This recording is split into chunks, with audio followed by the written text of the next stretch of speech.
How are you? Wow, a packed room today. Yes, ma'am. Last night, the Trump administration faced another example of judicial overreach. Using his full and proper legal authority, President Trump imposed universal tariffs and reciprocal tariffs on Liberation Day to address the extraordinary threat to our national security and economy posed by large and persistent annual U.S. goods trade deficits. The United States has run a trade deficit of goods every year since 1975. In 2024, our trade deficit in goods exceeded $1 trillion. Everybody agrees this is unacceptable. President Trump is delivering on his promise to fix this problem, and he has taken a long overdue and much needed bold stance for American workers after decades of our manufacturing base being hollowed out. The president's rationale for imposing these powerful tariffs was legally sound and grounded in common sense. President Trump correctly believes that America cannot function safely long-term if we are unable to scale advanced domestic manufacturing capacity, have our own secure critical supply chains, and our defense industrial base is dependent on foreign adversaries. Three judges of the U.S. Court of International Trade disagreed and brazenly abused their judicial power to usurp the authority of President Trump to stop him from carrying out the mandate that the American people gave him. These judges failed to acknowledge that the President of the United States has core foreign affairs powers and authority given to him by Congress to protect the United States economy and national security. Congress had created the National Emergency Act to provide the congressional framework to strike down improper IEEPA use. And any questions over whether President Trump improperly imposed these IEEPA tariffs were already adjudicated in Congress following Liberation Day. Congress firmly rejected an effort led by Senator Rand Paul and Democrats to terminate the president's reciprocal tariffs. The courts should have no role here. There is a troubling and dangerous trend of unelected judges inserting themselves into the presidential decision-making process. America cannot function if President Trump, or any other president for that matter, has their sensitive diplomatic or trade negotiations railroaded by activist judges. President Trump is in the process of rebalancing America's trading agreements with the entire world, bringing tens of billions of dollars in tariff revenues to our country, and finally ending the United States of America from being ripped off. These judges are threatening to undermine the credibility of the United States on the world stage. The administration has already filed an emergency motion for a stay pending appeal and an immediate administrative stay to strike down this egregious decision. But ultimately, the Supreme Court must put an end to this for the sake of our Constitution and our country. With Congress returning next week, it's critical that Senate Republicans maintain the momentum and quickly pass the One Big Beautiful Bill. The One Big Beautiful Bill will truly make America safe and prosperous. The One Big Beautiful Bill includes the largest border security investment ever. That's why the law enforcement groups are lining up to encourage its swift passage. The National Fraternal Order of Police, the largest police union in the country, just endorsed key provisions of the bill. The FOP president announced their strong support, saying the One Big Beautiful Bill Act is more than legislation. It is a promise kept to the public safety officers across the country and a bold step toward an economy that respects, rewards, and uplifts the people who keep it safe. And the National Border Patrol Council, which represents nearly 20,000 Border Patrol agents, hailed the legislation as well. The group's president said this legislation provides a once-in-a-generation investment in the border security of our great country and will make America safer. The One Big Beautiful Bill will guarantee we can permanently have the safest, strongest, and most secure immigration system in American history. I also want to take the opportunity to debunk some false claims that have been circulating in the press about this bill. The blatantly wrong claim that the One Big Beautiful Bill increases the deficit is based on the Congressional Budget Office and other scorekeepers who use shoddy assumptions and have historically been terrible at forecasting across Democrat and Republican administrations alike. For example, just before Congress enacted the original Trump tax cuts at the end of 2017, the same CBO projected that growth would average a mere 1.9% over the next 10 years. However, by 2019, actual growth had surged to 3.4% once the Trump tax cuts went into effect, exceeding the CBO forecast by nearly 2 full percentage points. The CBO's latest forecast makes the same anemic growth assumptions as they did in 2017, missing the impact of the One Big Beautiful Bill. The CBO assumes long-term GDP growth of an anemic 1.8%, and that is absurd. The American economy is going to boom like never before after the One Big Beautiful Bill is passed. The largest middle-class tax cut in history, massive deregulation, and the most aggressive domestic energy exploration ever will fuel small businesses, further boost private investment, increase workers' wages, and supercharge economic growth. The Council of Economic Advisors has factored in the effects of all these pro-growth policies and estimated in their own analysis that growth will average 3% in the long run after the One Big Beautiful Bill is passed, which is nearly double the ridiculous CBO projection. This higher growth would result in $4.1 trillion in additional revenue over the next 10 years. Between the common sense spending reforms contained in the One Big Beautiful Bill and the robust economic growth that will be generated as a result of it, there will be no increase to the deficit. The same analysis from the CEA shows just how this historic package will unleash prosperity and ignite a blue-collar boom across America. But if the radical Democrats get their way and the One Big Beautiful Bill does not pass, Americans will face a whopping $4 trillion tax hike. This is unacceptable to President Trump. President Trump will not allow Democrats to massively raise Americans' taxes. Senate Republicans must get this bill passed. The failure is not an option. The American people are counting on Republicans to deliver. In other news, despite all the doom casting from the media, Americans are growing more and more optimistic about the economy under this president. Consumer confidence surged in May with the biggest monthly jump in 4 years, smashing expectations. According to the release from the Consumer Confidence Index, the increase in confidence was broad-based across all age groups, income groups, and political affiliations. Our country is clearly heading in the right direction under President Trump's bold leadership. For the first time in history of Rasmussen polling, a majority of Americans believe the country is on the right track. It's unsurprising because the president is fulfilling the promises he made to the American people. Here in our new media seat today, we have the editor-in-chief of The Federalist, Molly Hemingway. The Federalist is led by Molly and Sean Davis and provides fearless journalism and coverage of politics and culture to millions of readers all over the world. Thank you for being here, Molly, and why don't you please kick us off? Thank you, Caroline. Thank you. In the first Trump administration, there was an effort to stymie the agenda of Trump through the Russia collusion hoax perpetuated by many people in the media, including some people seated here or the media outlets they represent, and other Democrats as well. The second Trump administration, to reference what you said at the beginning, seems to be subject to an effort to stymie the agenda using rogue lower court judges. You mentioned that the Supreme Court could and should do something to rein in these lower court judges. Also, Congress could do something about it, but they don't seem terribly interested in it. It also seems there's not much of an actual coordinated effort from this White House to take and tackle this effort from judges, Democrats and other people using these judges to stymie the agenda. Is there an actual effort by this White House to tackle this issue in a comprehensive way, and if so, what is it?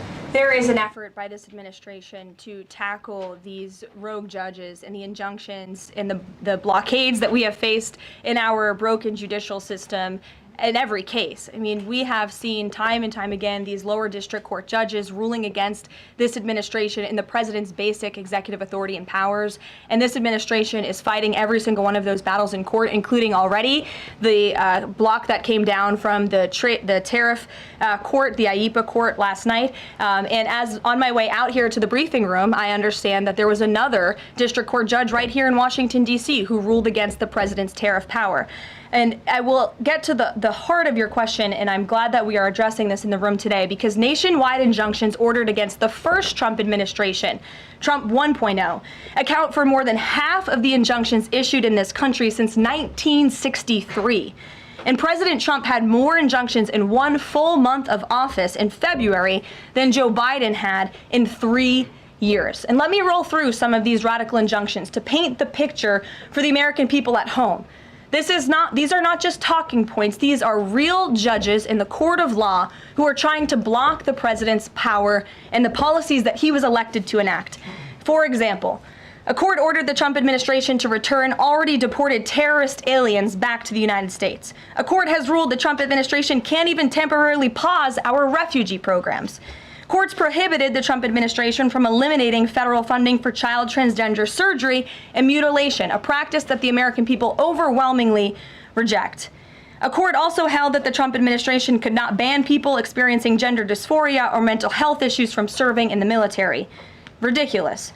Courts prohibited the removal of transgender women from women's prisons despite potential physical harm to real women in those prisons, biological women.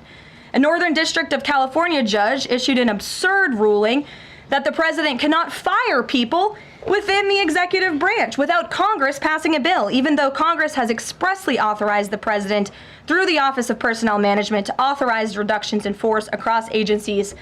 A court also ordered the Trump administration to rehire thousands of already fired employees in several cases. A federal judge blocked the Trump administration from defunding the Department of Education, another signature campaign promise that this president has the power to implement. Courts ordered the Trump administration could not eliminate funding for illegal DEI programs, hence the word illegal. These are illegal programs to begin with, and now the courts are trying to say this president can't roll them back. And a district court judge prohibited the president from issuing any categorical funding freezes. And then another court ordered on top of that the administration makes $2 billion of payments in 36 hours. These are just a few of the ridiculous orders that we have seen from lower district court judges every day, and we hope that the Supreme Court will weigh in and rein them in. But White House advisor Stephen Miller says it's judicial tyranny. Some people are calling it a judicial coup. You're saying you're responding to each and every one of these actions, efforts by these judges to delay or thwart the implementation of the agenda. But is there going to be anything more than that, or is it just going to let this operation continue, even though it could delay everything for years until the presidency is over? The administration is operating under the directive given to from the president that we need to comply with the court's orders. He's made that very clear, but we're going to fight them in court, and we're going to win on the merits of these cases because we know we are acting within the president's legal and executive authorities. And thanks for being here. Gabe. Thank you, Caroline. Question on tariffs, but first actually some foreign policy news, some breaking news. Some local Israeli media is reporting that Prime Minister Netanyahu told hostage families that he's accepted a 60-day truce offer. So can you confirm, have Israel and Hamas agreed to a truce? I can confirm that Special Envoy Witkoff and the president submitted a ceasefire proposal to Hamas that Israel backed and supported. Israel signed off on this proposal before it was sent to Hamas.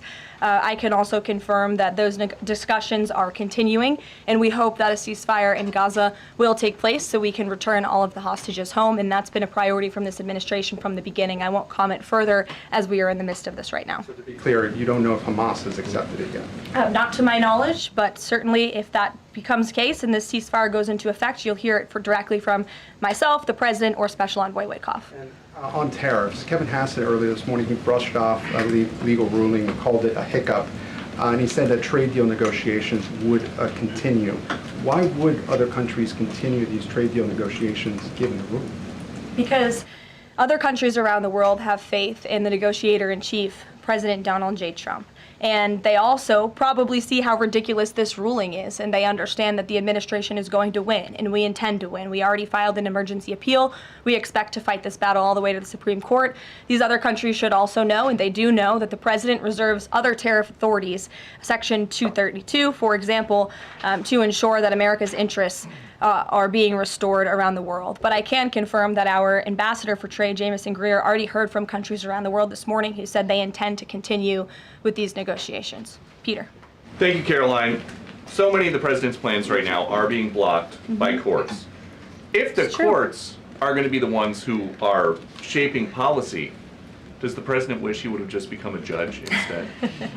I think the president would take this job over being a judge, and certainly the president is acting within his authority. He wishes judges would do the same.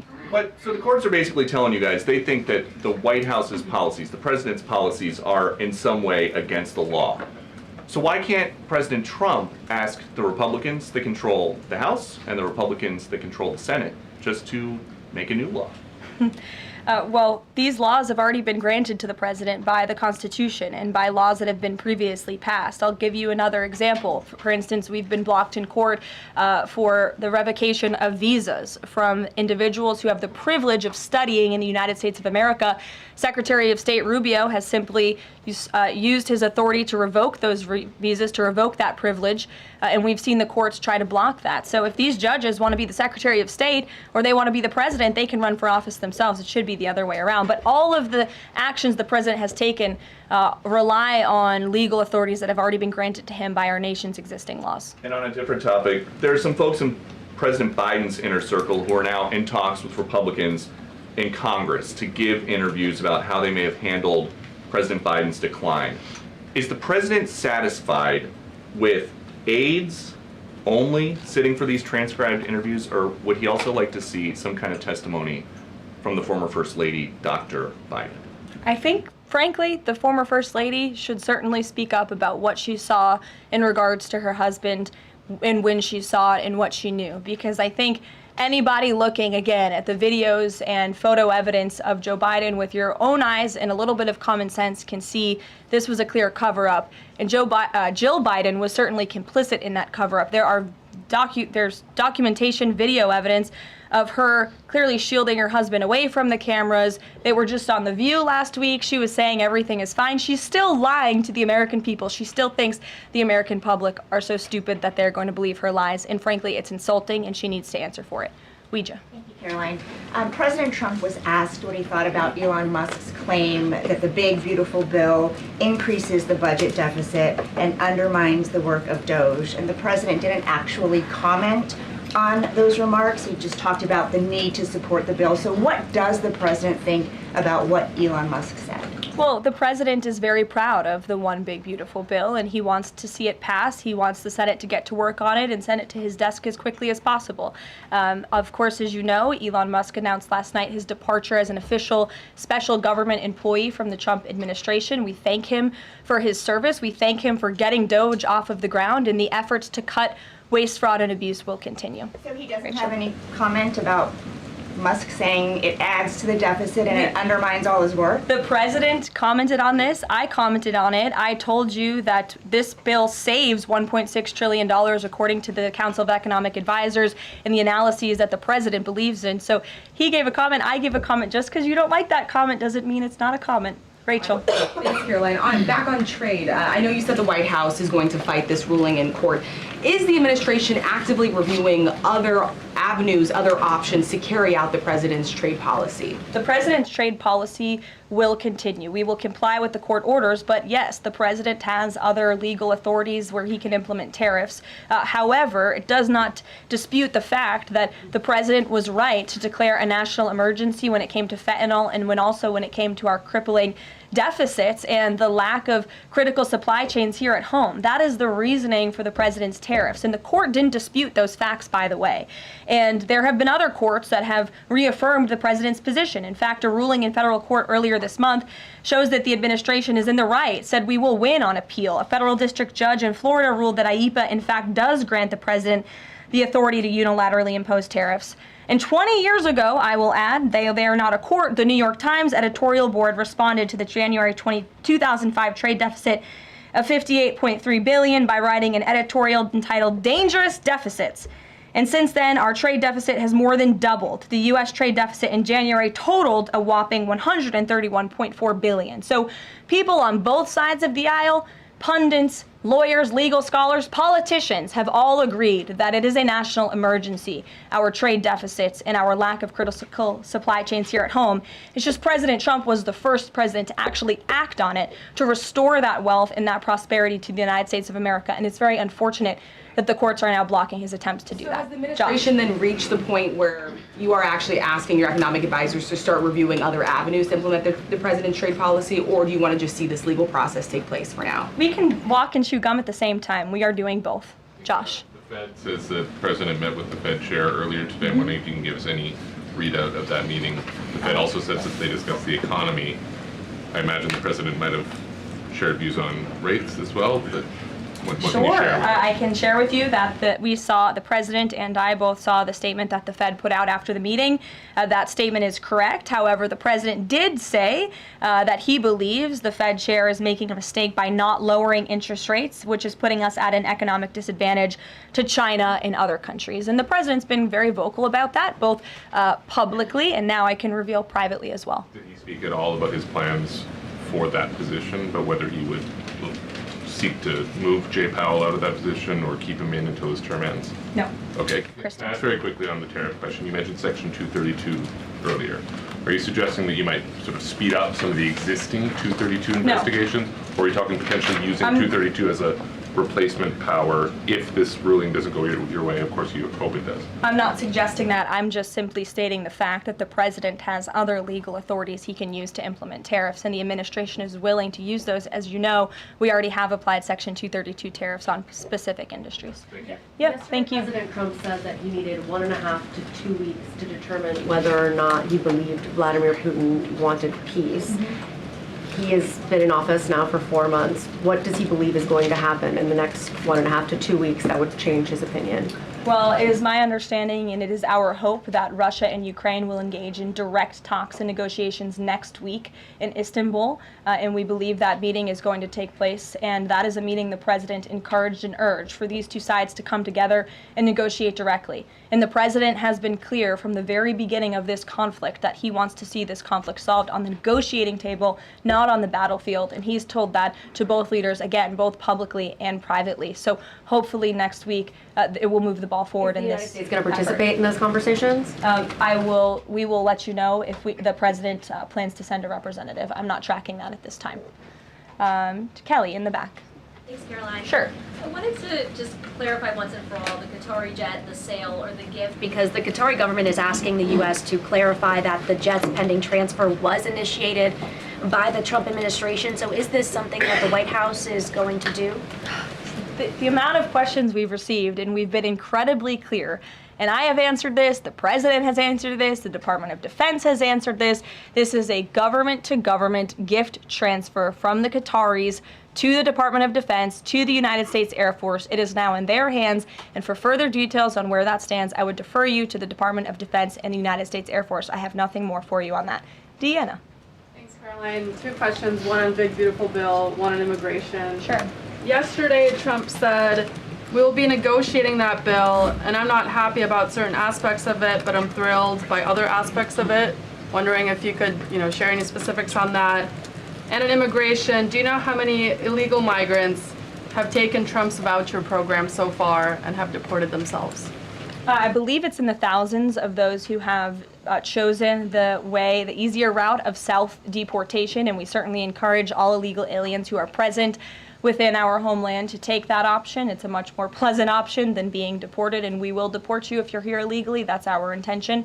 As for the first question, what the president was speaking about is how this is a great bill. However, it has come as a result of a hard negotiation. It's difficult to get things done on Capitol Hill, but thanks to President Trump, this bill is moving in the right direction. And thanks to House Republicans and the leadership over there as well, who did a great job mediating both sides of the caucus to move this bill to the Senate. And now the president, again, has told his friends on the Senate side and is already engaged in those conversations to get that bill back to his desk as soon as possible. Sure. Has this administration been briefed about the incident that happened in Gaza on Tuesday during the rollout of the Gaza Humanitarian Foundation distribution of aid to Palestinians there? And should there be a ceasefire, will this administration continue to rely on this foundation for the distribution of aid to civilians? Are you referring, what incident are you referring to? Tuesday, when the aid was rolled out to Gaza for the first time in many months, and meals and food was given to hungry people, thanks to President Trump. Yes, we were briefed on that plan. The president was the reason that aid went into Gaza, and he got the Israelis to support that plan. And I would add that the previous administration rejected such a plan to ensure that these starving and devastated people in the Gaza Strip were given humanitarian aid and assistance. And it was the previous administration that tried to build this pier, if you all remember it. It was brought to my attention this morning, and I thought that's a good point. Why don't I bring that up? Because there's been so much criticism. In fact, it was on the front page of a newspaper this morning about the criticism for this president having a humanitarian heart and giving people badly needed food and supplies. Nobody wanted to talk about how the previous administration failed in that endeavor. They built this pier that cost $230 million. It lasted about 20 days, and more than 60 U.S. service members were injured, as a part of this floating aid pier that did nothing for the people of Gaza. The president is opening up his humanitarian heart to get aid into the region while his team simultaneously negotiates a ceasefire and the return of all hostages. We are moving the ball forward in a positive direction for all people. The president wants to see peace for all people. Jasmine. Thanks so much, Karoline.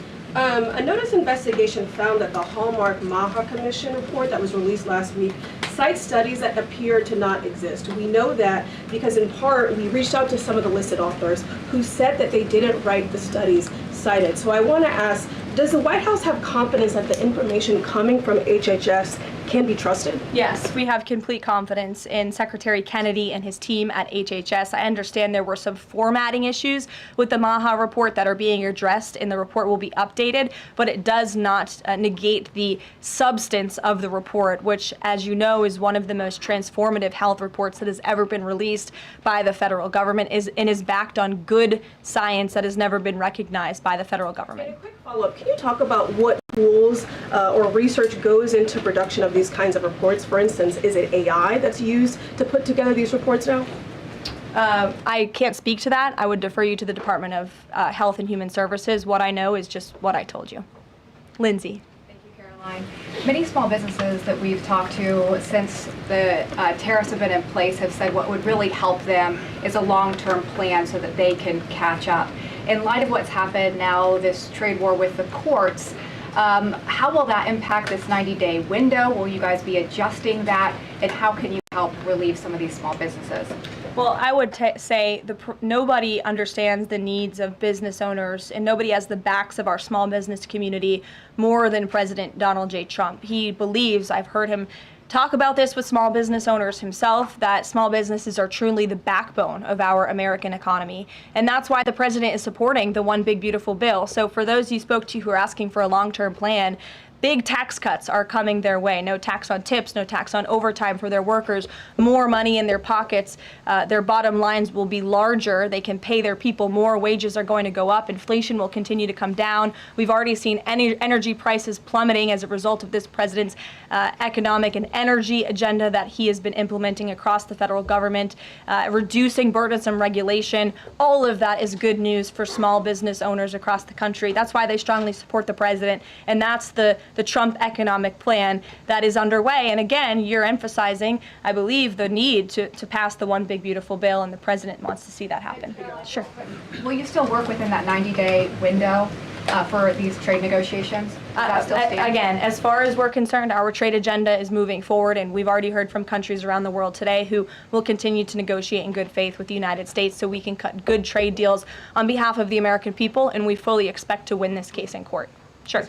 On Golden Dome, the president put out this number of $61 billion.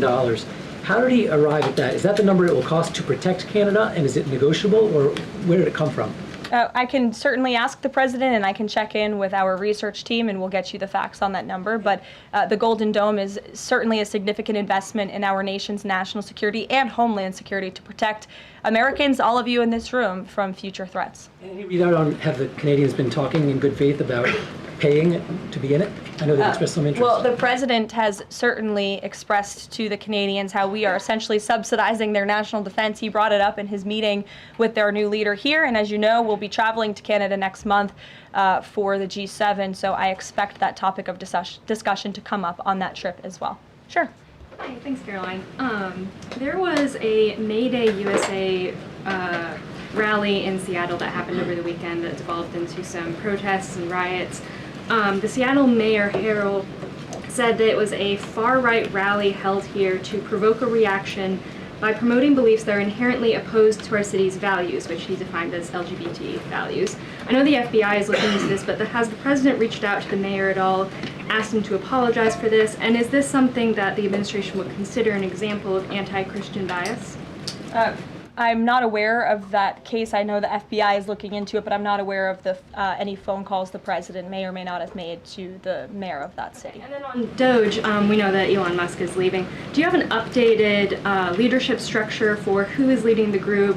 Is Russ Vought involved? And what is its new mission now, if any? Well, the entire cabinet is involved, and I spoke to the president about it this morning, and the entire cabinet understands the need to cut government waste, fraud, and abuse, and each cabinet secretary at their respective agencies is committed to that. That's why they were working hand in hand with Elon Musk, and they'll continue to work with the respective DOGE employees who have onboarded as political appointees at all of these agencies. So surely the mission of DOGE will continue, and many DOGE employees are now political appointees and employees of our government, and the best best of my knowledge, all of them intend to stay and continue this important work. Is there a DOGE leader taking the place of Mr. Musk?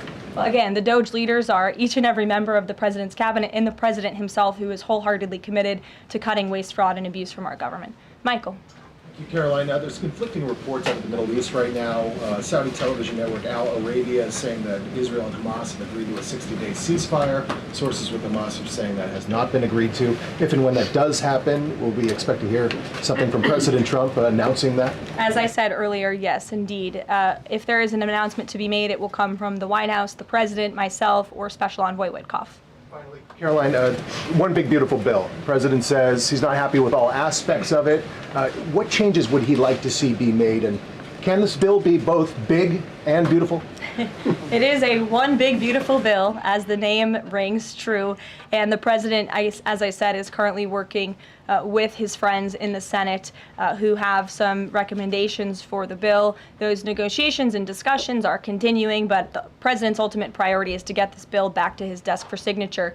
And the president's priorities in this bill are non-negotiable in terms of the tax priorities he wants to see and the large tax cuts in the border investments that are currently in this bill. He is not going to allow them to go away for the American people.